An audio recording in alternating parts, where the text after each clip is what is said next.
ओम शांति।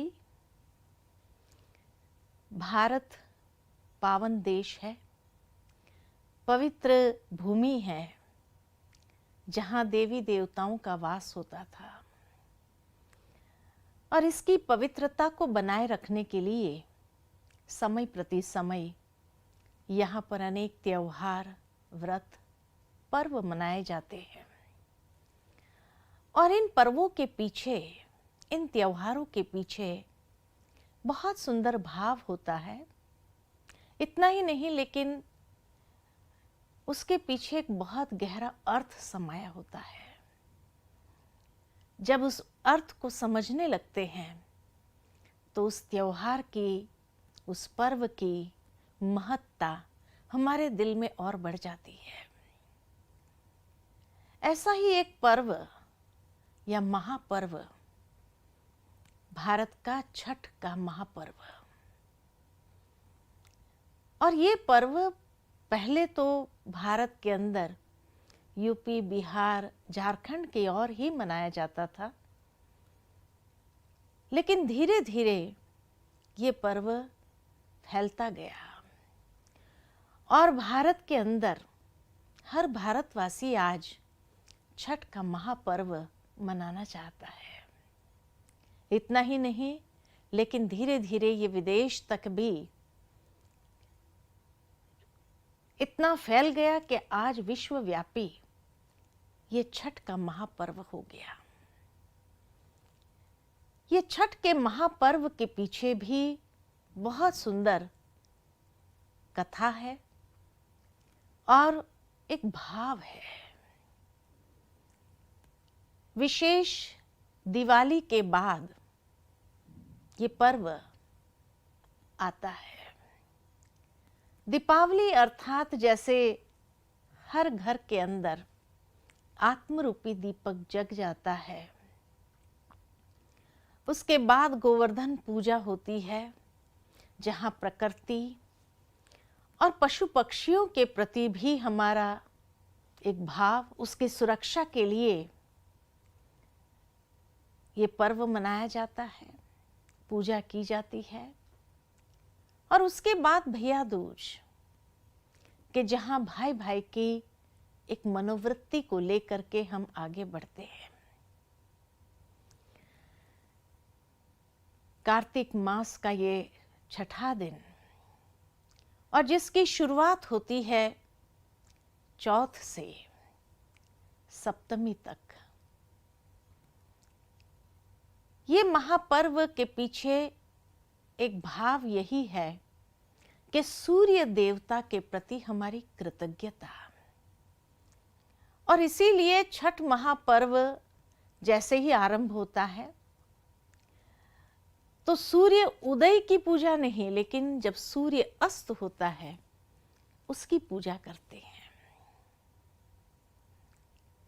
अर्थात कि जिस सूर्य से जीवन है, आज सूर्य है तो भोजन मिलता है, अनाज पकता है।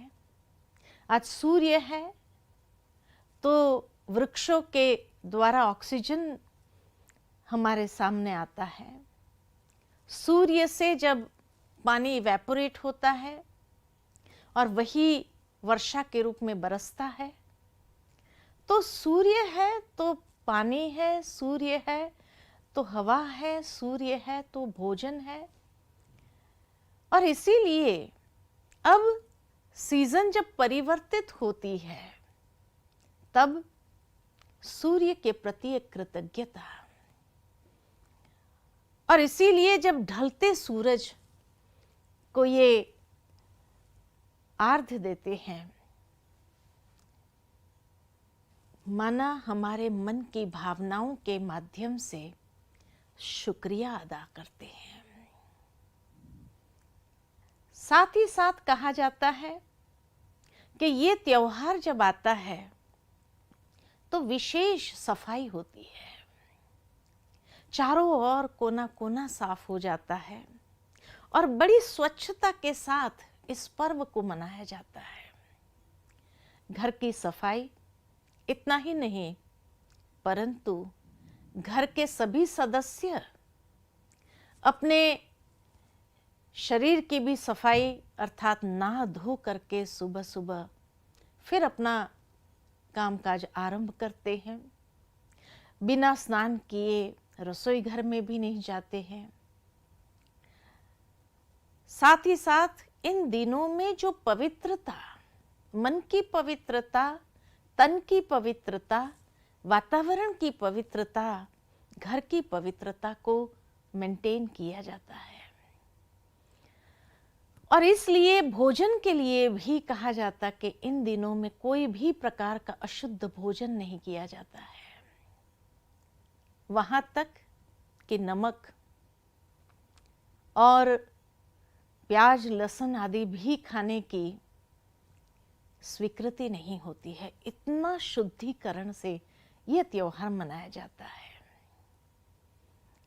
वास्तव में अगर देखा जाए इसके पीछे का जो भाव है वो यही है कि उस सूर्य को तो हम अपनी भावनाएं अर्पित करते हैं, शुक्रिया अदा करते हैं, हमारी कृतज्ञता व्यक्त करते हैं, लेकिन परमात्मा ज्ञान सूर्य जब इस संसार में आते हैं तब हम उनका सेलिब्रेशन शिवरात्रि के रूप में मनाते हैं।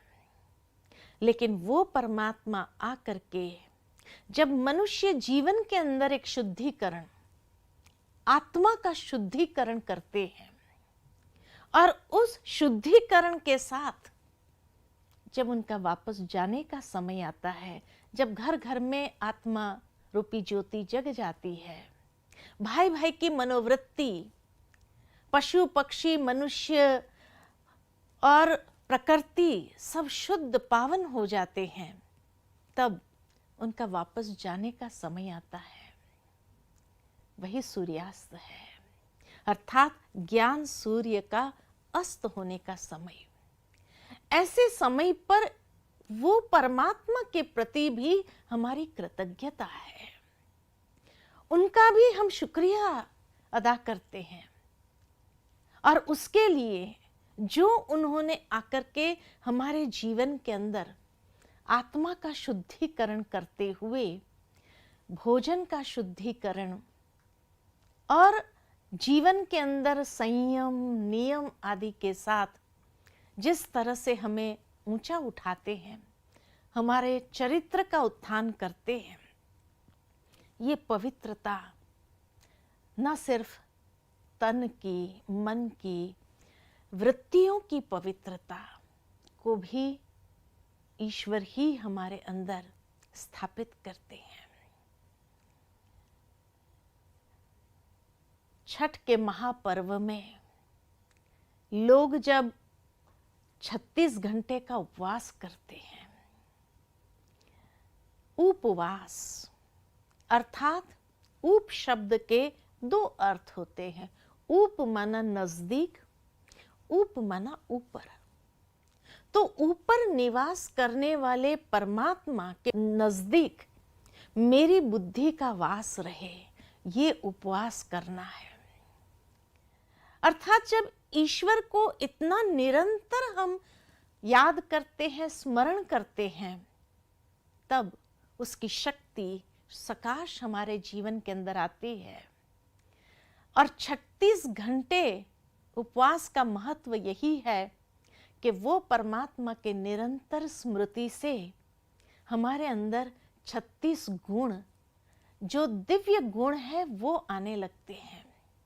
जीवन इतना दिव्य होने लगता है। उस 36 घंटे के उपवास के बाद फिर सूर्यास्त जब होने लगता है छठ के दिन, तब आर्घ्य अर्पित करते हैं, अर्थात हाथ में पानी लेकर के उसको एक संकल्प, जब भी व्यक्ति हाथ में पानी लेकर के उसको अर्पित करते हैं, माना सूर्य के सामने एक संकल्प, जब सूर्य जा रहा है, विदाई ले रहा है, उस समय हम संकल्पबद्ध होते हैं। वैसे उसके पीछे वैज्ञानिक कारण भी है, और वैज्ञानिक कारण यही है कि जब सूर्य उदय के समय या सूर्य अस्त के समय जब पानी दिया जाता है, वो पानी जब गिरता है और उसमें से जब सूर्य की किरणें आती है तो वो सूर्य की किरणें सातों रंग बिखेरती है, प्रिज्म का काम करती है। और जब सातों रंग की ऊर्जा हमारे पर आती है तो व्यक्ति को हमेशा के लिए स्वास्थ्य प्रदान करती है। इसीलिए इस दिन पर विशेष, इस महापर्व के पीछे यही भाव है कि हमारा तन मन स्वस्थ रहे, कभी कोई बीमारी न आए, परिवार के अंदर कोई भी प्रकार की अगर मुसीबत आए तो हर मुसीबत को पार करने की शक्ति हमें प्राप्त हो। तो साइंटिफिक रीजन तो यही है, वैज्ञानिक जो कारण है वो यही है कि जब वो पानी अर्पित करते हैं और उसमें से सूर्य की किरणें जब पास होती है तो वो सातों रंग की ऊर्जा हमें प्रदान करती है, जिससे हमारे जीवन के अंदर स्वास्थ्य लाभ होता है। और ताकि सूर्य की जो रोशनी हमें प्राप्त होती है वो ऊर्जा कहीं लीक न हो जाए, इसीलिए ये धरनी पर खड़े होकर के जल नहीं दिया जाता, लेकिन पानी में खड़े रह करके जल दिया जाता है। क्योंकि धरती पर खड़े रह करके अगर जल अर्पित करे तो जो ऊर्जा मिलती है वो ऊर्जा कुछ लीक होकर के जमीन के अंदर चली जाती है। लेकिन जब पानी में खड़े हो जाते हैं तो पानी से हमारी ऊर्जा लीक नहीं होती है। ये उसके पीछे का भाव है। अर्थात जब परमात्मा ज्ञान सूर्य का निरंतर स्मरण करते हैं, उसकी स्मृति में रहते हैं, तो परमात्मा द्वारा भी हमें सकाश प्राप्त होती है। और वो सकाश यानी सातों गुणों की ऊर्जा, आत्मा के जो 7 गुण हैं, आत्मा के सातों गुणों की ऊर्जा विकसित होने लगती है। और जहां मन इतना प्रसन्न हो जाए, आत्मा इतनी स्वस्थ हो जाए, तो शरीर तो जरूर है स्वस्थ रहेगा ही। तो इसलिए पानी में खड़े रह करके, ताकि वो ऊर्जा लीकेज न हो जाए, भावार्थ ये कि हमें अपने जीवन के अंदर भी जो परमात्मा से ऊर्जा प्राप्त होती है उसको व्यर्थ नहीं जाने देना है, उसको संपूर्ण रीति से अंदर में समा के रखना है। साथ ही साथ जल अर्पित करने का भाव एक प्रॉमिस, एक प्रतिज्ञा। जब भी कोई प्रतिज्ञा करता है तो जल हाथ में लेकर के फिर प्रतिज्ञा किया जाता है। ठीक इसी तरह जब ईश्वर इस संसार में पुनः सतयुग की स्थापना करके जब उनका जाने का वक्त आता है तो सतयुग में हम उसके प्रति कृतज्ञता व्यक्त नहीं करेंगे, वहां तो ये स्मृति भी नहीं रहेगी। इसीलिए जाने से पहले ही हम उसके प्रति ये कृतज्ञता व्यक्त करते हैं, साथ ही साथ दृढ़ संकल्प करते हैं। और संकल्प जब करते हैं तो वो संकल्प पूर्ण करना होता है कि ईश्वर ने जो शिक्षाएं हमें दी है, जो ज्ञान हमें दिया है, उस ज्ञान को संपूर्ण रीति से हम अपने अंदर समाकर उन शिक्षाओं को अपने जीवन के अंदर धारण करते हुए हम इस संसार को परिवर्तन करने के लिए प्रतिबद्ध होते हैं। ये संकल्पना हमें करनी है। परमात्मा के इस दिव्य कार्य में जो मददगार बनते हैं, तो जब तक पूर्ण न हो तब तक हम चैन की सांस नहीं लेंगे। ये प्रतिज्ञा हम ईश्वर के सामने करते हैं कि हम आपके मददगार हैं और अंत तक हम आपके मददगार बने रहेंगे, ये संसार परिवर्तन के कार्य के लिए। दुनिया के अंदर छठ का जब समय आता है तब ऋतु परिवर्तन होती है। ऋतु परिवर्तन होकर के जब शीतकाल आने लगता है तो जरूर है कि उस ऋतु परिवर्तन में कई प्रकार के बीमारियां भी आ जाती है अगर ध्यान नहीं रखा गया तो इसीलिए भावार्थ ये है कि जब ये संसार परिवर्तन का समय है, इस संगम के समय पर हम खड़े हैं, जब एक तरफ कलयुग जा रहा है, दूसरी ओर सतयुग आ रहा है, ये संधिकाल के समय पर हम खड़े हैं। और ऐसे संधिकाल के समय पर अगर हमने भी ध्यान नहीं रखा, हम अगर संकल्पबद्ध नहीं हुए, तो जरूर है अनेक प्रकार की माया की बीमारी लग सकती है, आ सकती है, जो व्यक्ति को राह भटका सकती है। इसीलिए ये संकल्प करना जरूरी होता है। ये कृतज्ञता जब हम व्यक्त करते हैं तो जरूर है, दुनिया में कहा जाता कि सूर्य को के प्रति जब कृतज्ञता देते हैं तो सूर्य प्रसन्न होकर के वरदान देते हैं। मन की हर कामना को पूरी करने के लिए साथ में सूर्य भगवान के साथ में कहा जाता है छठी मैया होती है। दुनिया में कथा ये है कि सूर्य की 2 पत्नियां थी, एक उषा, एक प्रत्युषा। उषा काल मन सुबह, प्रत्युषा मन नम शाम का काल। और इसीलिए छठी मैया को जब हम राजी करते हैं, सूर्य के प्रति कृतज्ञता व्यक्त करते हुए, तब वो हर मनोकामना को पूर्ण करती है। और इसीलिए यहां परमात्मा जब इस संसार में अवतरित होते हैं तो ब्रह्मा के साकार तन में, और ब्रह्मा वो भी मां है, छठी मैया है।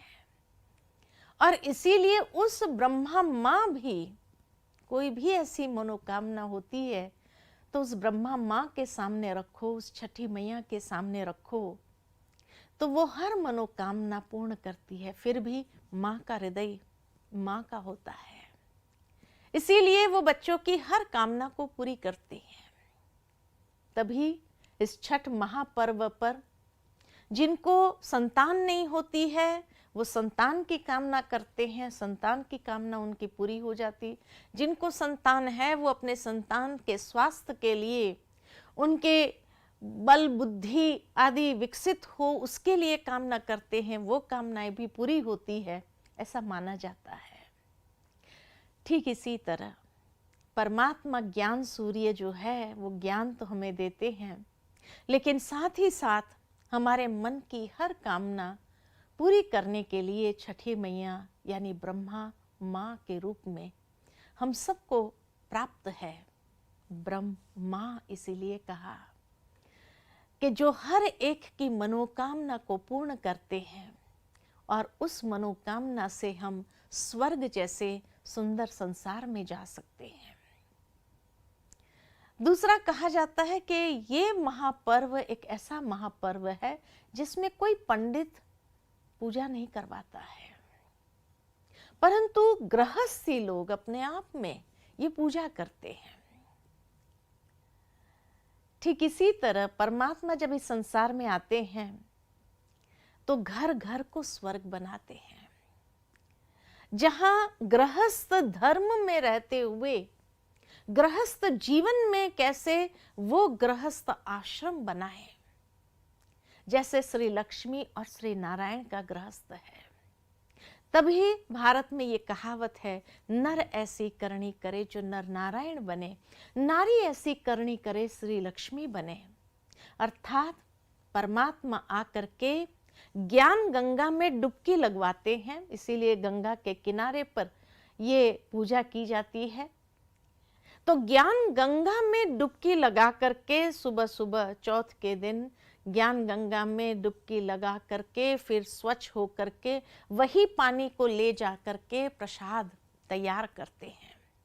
अर्थात परमात्मा आकर के ज्ञान गंगा जो प्रवाहित करते हैं, उस ज्ञान गंगा में हमें डुबकी लगानी है, अर्थात उस ज्ञान को जीवन के अंदर धारण करना है। और उस ज्ञान के आधार से ही, ज्ञान के मनन चिंतन से ही हम भोजन तैयार करें, तब वो भोजन भोजन नहीं रहता है, लेकिन वो भोजन प्रसाद का रूप बन जाता है और वो प्रसाद के रूप में सभी को बांटा जाता, प्रसाद स्वीकार कराया जाता है।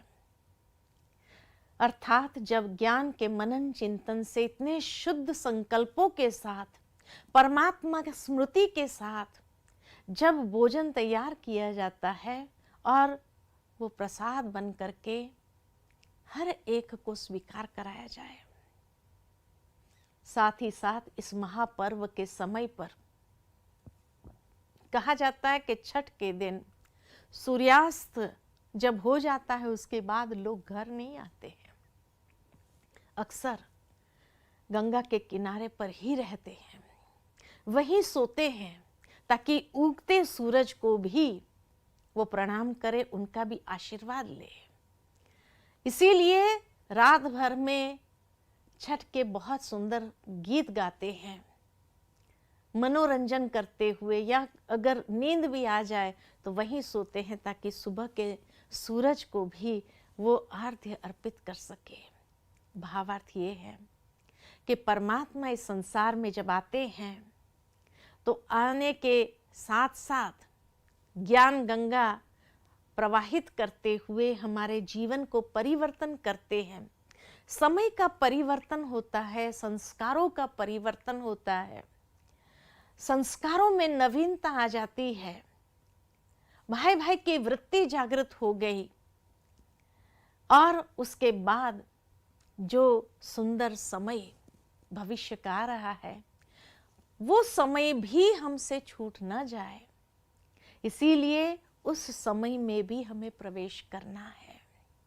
अर्थात वो सतयुगी दुनिया के आरंभ से ही हमें उस दुनिया में जाना है, ये नहीं कि समय बीतने के बाद हम पहुंचे, तो वो समय तो किसी के लिए रुकता नहीं है, वो समय तो चला जाता है।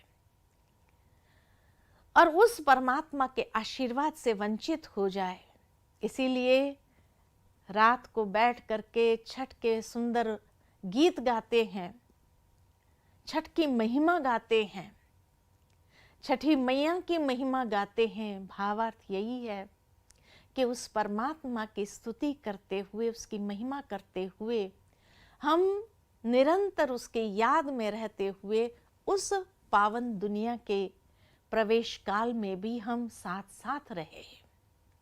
इसीलिए उस ज्ञान सूर्य परमात्मा के आशीर्वाद को, वरदान को इस तरह से अपने जीवन में अनुभव करें कि हम श्री लक्ष्मी और श्री नारायण के, श्री गणेश जब होता है तो उस श्री गणेश में उनके साथ साथ रहे। कितना सुंदर भाव है। साथ ही साथ जब ये छठ महापर्व की पूजा होती है तो उस समय जो सामग्री ली जाती है, खास करके सारी सामग्री सूप में डाल करके ले जाते हैं। अब सूप में क्यों डाला?